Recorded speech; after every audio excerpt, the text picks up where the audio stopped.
Pengertian ekonomi dan ilmu ekonomi. Ekonomi adalah bidang studi yang mempelajari bagaimana masyarakat mengalokasikan sumber daya yang terbatas untuk memenuhi kebutuhan dan keinginan yang tidak terbatas.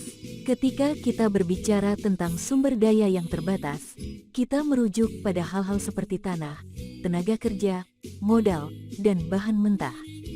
Sementara itu, keinginan manusia yang tidak terbatas mencakup berbagai barang dan jasa yang ingin kita miliki. Ilmu ekonomi, di sisi lain, adalah disiplin ilmu yang mempelajari prinsip-prinsip, teori, dan konsep yang digunakan untuk memahami dan menganalisis masalah ekonomi. Dalam ilmu ekonomi, kita mempelajari tentang penawaran dan permintaan, produksi, distribusi, dan konsumsi.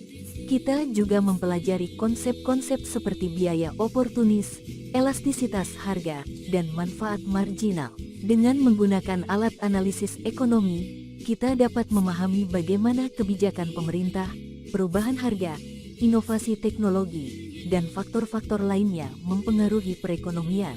Ilmu ekonomi membantu kita dalam membuat keputusan yang lebih baik, baik dalam kehidupan sehari-hari maupun dalam bisnis. Misalnya, dalam bisnis, ilmu ekonomi membantu kita memahami pasar, menghitung biaya produksi, dan merencanakan strategi pemasaran. Singkatnya, ekonomi adalah studi tentang bagaimana masyarakat mengelola sumber daya yang terbatas untuk memenuhi kebutuhan dan keinginan mereka. Sementara ilmu ekonomi adalah alat yang digunakan untuk memahami dan menganalisis masalah ekonomi serta membuat keputusan yang lebih cerdas.